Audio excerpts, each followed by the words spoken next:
जय हिंद और upcoming soldiers. तो कैसे हैं आप लोग? आशा करता हूं आप सभी स्वस्थ होंगे। तो आज की इस वीडियो में हम बात करने वाले हैं मोस्ट इम्पोर्टेंट वेक्टर के क्वेश्चंस के बारे में। जैसा कि आपको पता है कि हमने आपके लिए मोस्ट इम्पोर्टेंट क्वेश्चंस की सीरीज़ को स्टार्ट किया है, जिसमें कि आपने 2 क्लास ले भी ली हैं।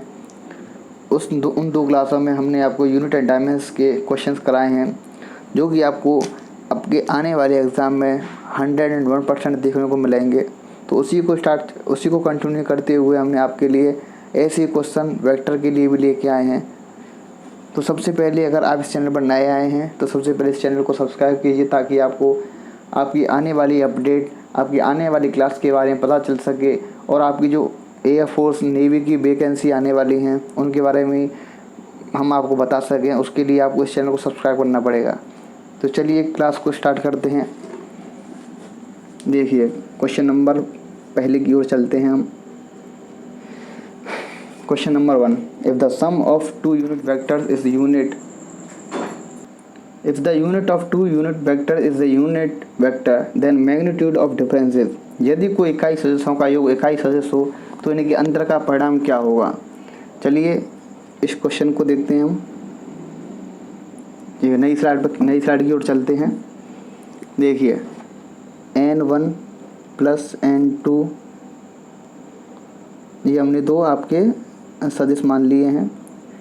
इनका होल स्क्वायर करेंगे तो n1 का n2 का whole square plus 2n1 n2 cos theta होता है इसका फॉर्मूला। अब इसमें हमने आपको n1 n2 क्या माने हैं, यूनिट वेक्टर। तो एक ये हो जाएगा यूनिट वेक्टर, एक ये यूनिट वेक्टर हो गया, और 2 इंटू 1 cos थीटा। ठीक है। अब इसका जो सम माना है वो भी एक है, तो एक से ये एक कैंसिल हो गया। अब ये इधर आ जाएगा तो माइनस का 1/2 cos थीटा। ठीक है। थीटा की जगह पे आपको ये क्या करना है, आपको माइनस 1/2 cos थीटा में किसकी वैल्यू होती है आपकी 120 की। किसकी वैल्यू होती है 120 की। तो देखिए 120, अच्छा 120 आया आपका, थीटा आया है। अब निकालना हमें इसे क्या निकालना है, इसका डिफरेंस निकालना है। डिफरेंस के लिए क्या करते हैं हम, n1 माइनस n2 का होल स्क्वायर करेंगे तो केवल यहाँ पे क्या आएगा, यहाँ पे इस जगह पे केवल माइनस आ जाएगा ना। इसको हम इतना ही रख लेते हैं, इसकी जगह पे कर लेते हैं माइनस, और ये आपका हो जाएगा n1 माइनस n2 हो जाएगा इसकी जगह पे। चलिए पूरा ही करते हैं, एक सेकेंड। थीटा आया आपका 120। देखिए n1 का होल स्क्वायर प्लस n2 का whole square minus 2n1 n2 cos theta. ठीक है। तो ये आपका 1 प्लस 1 तो ये हो गया, 2 इंटू 1 ये हो गया, cos थीटा की वैल्यू माइनस 1/2 हो गई। 2 से 2 गया, 1 2 हो गए, माइनस माइनस प्लस एक ये हो गया, और यहाँ पर आपका n1 माइनस n2 चल ही रहा है होल स्क्वायर में। ठीक है। अब ये हो गया आपका n1 माइनस n2 का होल स्क्वायर इक्वल टू 3। इधर जाके ये रूट में चढ़ जाएगा, √3 इज द राइट आंसर। इसमें देखते हैं ऑप्शन में, ऑप्शन नंबर का आंसर नंबर बी। चलते हैं नेक्स्ट क्वेश्चन की ओर। For the resultant of two vector to be maximum what must be the angle between them. इसमें क्या दे रखा है कि दो सदिशों के परिणामों के अधिकतम होने के लिए उनके मध्य का कोण क्या होगा। अब देखिए फॉर्मूला आपने देखा ही होगा। फॉर्मूला क्या होता है, n1 प्लस n2 का होल स्क्वायर, या फिर रिजल्टेंट बोल सकते हैं इसे। तो n1 प्लस n2 का whole square plus 2n1 n2 cos theta. अब मैक्सिमम कब होगा, जब इसकी वैल्यू आपकी 1 होगी। 1 होगी तो तभी तो ये n1 प्लस n2 का होल स्क्वायर बनेगा इस रिजल्टेंट का। देखिए इसकी वैल्यू हम रख लेते हैं 0 रखेंगे तभी ये आपका मैक्सिमम होगा। मैक्सिमम होने पर ये 0 हो जाएगा, n1 प्लस n2 का होल स्क्वायर हो जाएगा, ये आपका मैक्सिमम हो जाएगा। 0 एंगल पे आपका ये मैक्सिमम हो जाएगा। तो अगले क्वेश्चन की ओर चलते हैं हम। अगले क्वेश्चन नंबर आपका 3। देखिए फॉर द ये क्वेश्चन आपका रिपीट हो गया, इसमें आपका 0 आएगा। इफ मॉडुलस में A vector minus B vector equals to A vector equals to B vector, then angle between A and B का एंगल दे रखा है आपका। तो इसमें भी क्या करेंगे, हम एंगल निकालना है हमें, एंगल बिटवीन, इसमें आपको फॉर्मूला लगाना है A vector minus B vector का। देखिए फॉर्मूला लगाते हैं हम, ए माइनस बी वेक्टर का whole square, A square plus B square minus 2ab cos theta, ये लग गया। अब इसमें आपको क्या दे रखा है, एंगल बिटवीन देम, इनके बीच का आपको एंगल निकालना है। ठीक है, ये आपका इक्वल टू दे रखा है इसके, ये ए के बराबर दे रखा है, तो इसे भी आप एक मान लो, वैल्यू पुट करके देख लो। एक ये हो गया, एक ये हो गया, एक ये हो गया, माइनस 2 इंटू कॉस थीटा, इससे आपका ये कैंसिल। ठीक है, इधर गया ये माइनस हो गया, इधर भी माइनस कॉस थीटा हो गया, माइनस से माइनस कैंसिल, 1/2 कॉस थीटा में 1/2 किसकी वैल्यू होती है 60 की, तो 60 इज़ द आंसर आपका। देख लीजिए 60 कहाँ पर है, 60 यहाँ पे। नेक्स्ट क्वेश्चन की ओर चलते हैं हम आपके। Magnitude of vector which comes an addition of 2 vectors 6i + 7j and 3i + 4j, दो सदिशों 6i 6i + 7j तथा 3i + 4j के योग से प्राप्त सदिश का परिणाम क्या होगा। तो देखिए इन दोनों को हम सीधा सीधा जोड़ लेंगे, जोड़ के 6 और 3 9i + 7 और 4 11j हो जाएगा। रिजल्टेंट निकालने के लिए आपको वही करना है, रूट में 9 नाम 81, 11 इंटू 11 121 और ये आपका कितना हो जाएगा, 1 और 1 2, 8 और 2 10, 0 और 1 आपकी हासिल, तो ये रूट में आपका 202 हो जाएगा। Answer number C is the right answer. Next question की ओर चलते हैं हम। The value of sum of the 2 vectors A and B with as the angle between them. अब देखिए एंगल बिटवीन देम, आपको सम का फॉर्मूला क्या होता है, A square plus B square plus 2ab cos theta होता है ना, आपको देखा ही होगा आपने। ये जो आपका फॉर्मूला में जो आपके 3-4 क्वेश्चन कराए हैं वे सभी इस फॉर्मूले पर बेस थे। और माइनस के लिए आए तो आपका ये फॉर्मूला चलता है, इसमें थोड़ी मिस्टेक हो गई है। मिस्टेक क्या है, ये तो ऑप्शन की वजह से आपके लिए गलत दे रखी है। यहाँ पे अगर डिफरेंस के बारे में पूछा जाए तो यहाँ पे कॉस थीटा आ जाता है केवल। ठीक है, A square plus B square minus 2ab cos theta आ जाता है, तो आपका ये A answer is the right answer. इसे आप देख लीजिए। अगले क्वेश्चन की ओर चलते हैं। What is the angle between P and the resultant of P Q and P plus Q and P minus Q. तो एंगल पूछा है इसमें, तो सबसे पहले आप रिजल्टेंट निकाल लीजिए। इसका रिजल्टेंट कितना हो जाएगा, P plus P minus Q. ठीक है, क्यू से क्यू पी क्यू आ जाएगा। अब पी क्यू आ गया, P equals to P Q आ गया, इसका मतलब आपका एंगल हो गया 0। चलते नेक्स्ट क्वेश्चन की ओर। देखिए question number 10, A plus B modulus में A vector plus B vector modulus में इक्वल्स टू मॉडुलस में ए वेक्टर प्लस मॉडुलस में B vector, then angle between A and B will. A and B के बीच में क्या angle होगा आपका, कोण कितना होगा। तो आपका वही फॉर्मूला है ए प्लस बी का होल स्क्वायर वाला, A square plus B square plus 2ab cos theta vector के टर्म में। अब देखिए इसमें ये कंडीशन पूछी गई है, ये कब होगा, अगर आप कॉस थीटा 2ab आपका जो कॉस थीटा आया है ना, अगर इसमें आप 90 वैल्यू पुट कर देंगे, थीटा की जगह पर अगर 90 रख देंगे तो कॉस 90 की वैल्यू कितनी होती है आपकी, 0 होती है। 0 हो जाएगी तो आपका ये पूरा टर्म 0 हो जाएगा, ये 0 हो जाएगा तो ये पूरा एलिमिनेट हो जाएगा। तो फिर आपका ये सीधा सीधा आपका ये वाला फॉर्मूला निकल के आ जाएगा, जिससे आप एंगल निकाल सकते हैं। तो आपका ये एंगल आएगा आपका कितना, 90 डिग्री। चलते हैं नेक्स्ट क्वेश्चन की ओर। The vectors 5i and 8j and 2i + 7j are added. अगर इन दोनों वेक्टर को जोड़ दें, then magnitude of the sum of these vector, तो इनका सम कितना आएगा, मैग्नीट्यूड मतलब r। ठीक है, तो देख लीजिए 5 + 2i मतलब 7i, आपका 7i तो ये हो गया, प्लस 8 और 7 आपके कितने हो गए 15।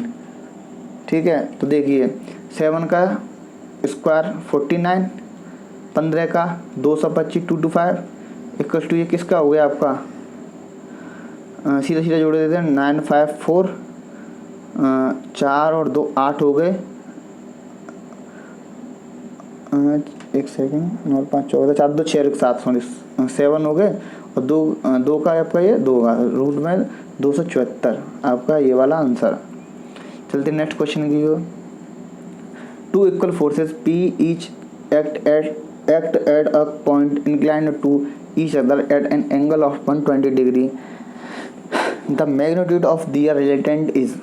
दो आपको इक्वल फोर्स दे रखे हैं, वो एक ही पॉइंट पर लाई करते हैं जिसका एंगल है 120, तो उसका मैग्नीट्यूड आपसे पूछा हुआ है। मैग्नीट्यूड की ओर चलते हैं, तो थीटा इक्वल टू कितना दे रखा है आपका 120।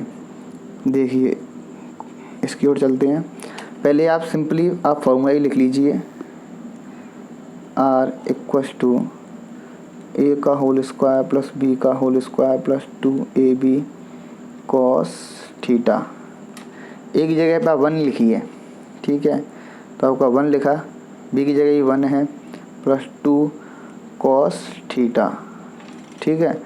तो 2 और कॉस थीटा की जगह पे आपका कितना आ गया, माइनस वो सॉरी प्लस इंटू 2 इंटू 120 है ना, 120 की जगह पे आपका माइनस आ जाएगा, ये आपका कैंसिल हो गया। यहाँ पे आपका रिजल्टेंट दे रखा है। अब इसे करेंगे, 2 में से 1 गया तो कितना बचा, 1 आया, और एक को क्या हमने क्या माना था, ए मान लो या फिर पी मान लो, हमने पी माना था, तो आर इक्वल टू आपका कितना आ गया पी, जो कि हमने 1 माना था। पी की वैल्यू हमने 1 मानी थी, इसलिए हमने 1 पुट कर दी थी। इससे आपका क्वेश्चन था जो इजी हो गया। तो आर इक्वल टू आप इसे पी कर सकते हैं, ठीक है। आपका सीधा सीधा मैंने आंसर निकाल दिया है।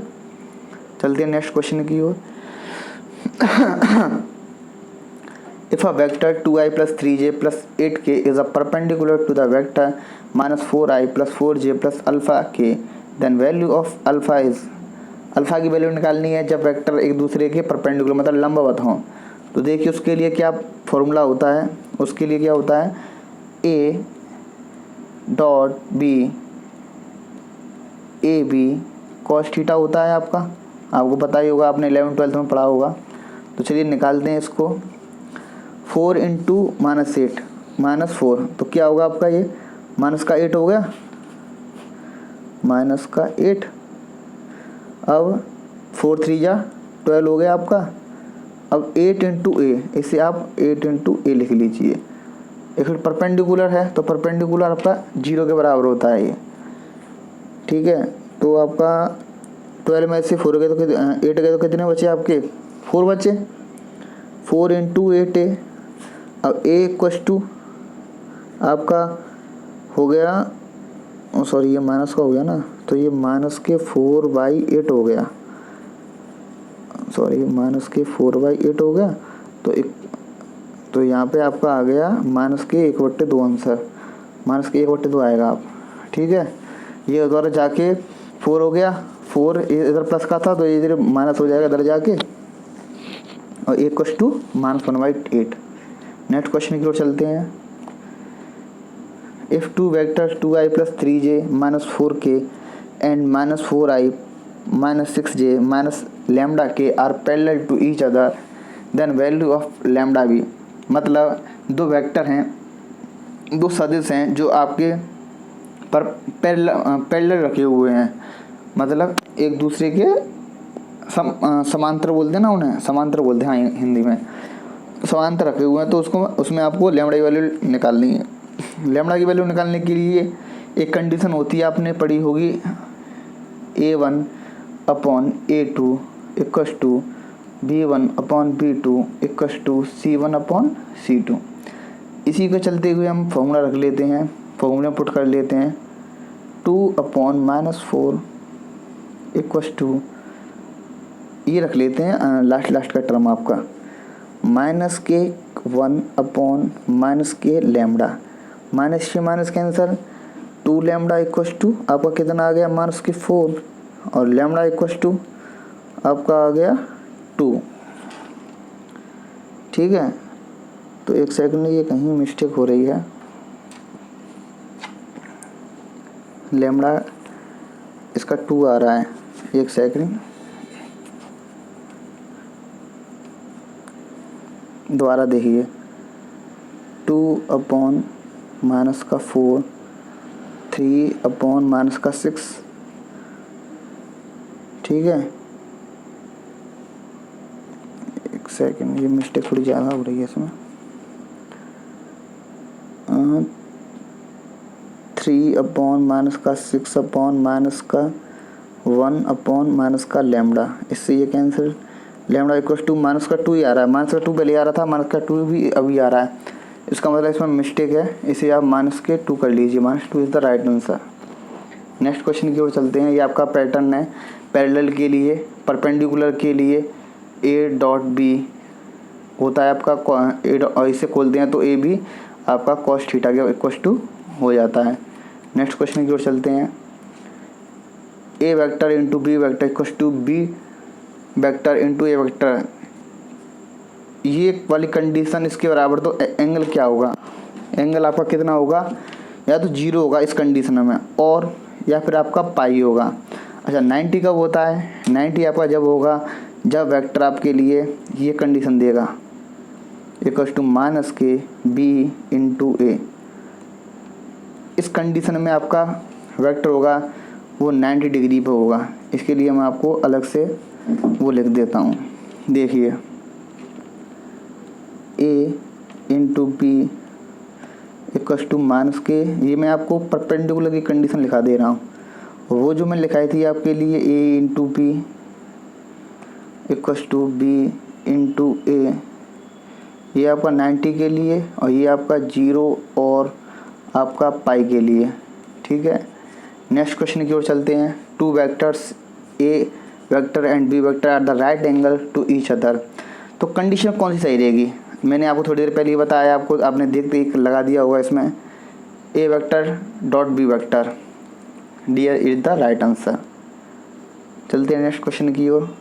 ये आपका लास्ट क्वेश्चन है इस सीरीज का।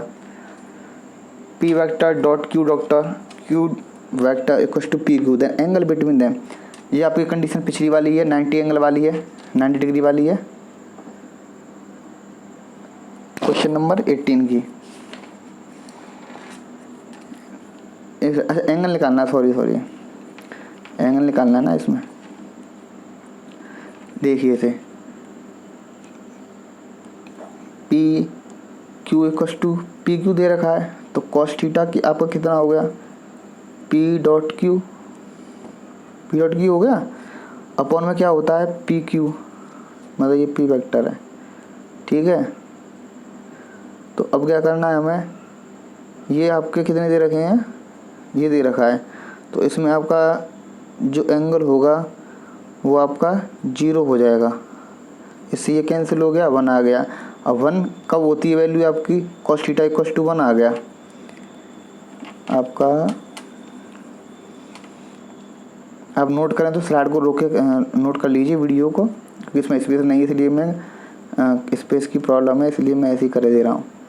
देख लीजिए, cos थीटा इक्वल टू 0 आ गया, ये एंगल नहीं है, 0 है, ठीक है। और थीटा की वैल्यू कब होती है? 0, वो सॉरी 1 है ना, ये 1, तो थीटा इक्वल टू आपका 0 आ गया। इसमें आपका आंसर 0 है। तो आपकी ये सीरीज कंप्लीट हो चुकी है, मतलब सीरीज नहीं बोल सकते, आपका ये चैप्टर है वेक्टर, ये आपका कंप्लीट हो चुका है। इसमें हम आपको 15-20 क्वेश्चन की एक सीरीज और कराएंगे, एक वीडियो, एक क्लास और लेंगे 15-20 मिनट की, जिसमें आपके सारे क्वेश्चंस इंपॉर्टेंट वैसे तो मैंने कवर कर दिए हैं, और आगे जितने भी आपके कॉन्सेप्ट के थ्रू बचेंगे उनको मैं आपको करा दूंगा। अगर ये वीडियो आपको अच्छी लगे तो सबसे पहले आप इसे कमेंट कीजिए, बताएं हमें कि आपको वीडियो कैसी लग रही है, आपका हमारे पढ़ाई हुआ कैसा समय में आ रहा है। इसके थ्रू आप हमें बता सकते हैं कमेंट के थ्रू। और इस वीडियो को ज़्यादा से ज़्यादा शेयर कीजिए, सब्सक्राइब कीजिए एंड बेल आइकन को प्रेस कीजिए, ताकि आपको आने वाली अपडेट मिलती रहें। तो कल मिलते हैं आपसे एक और नई क्लास के साथ। तब तक के लिए नमस्कार, जय हिंद।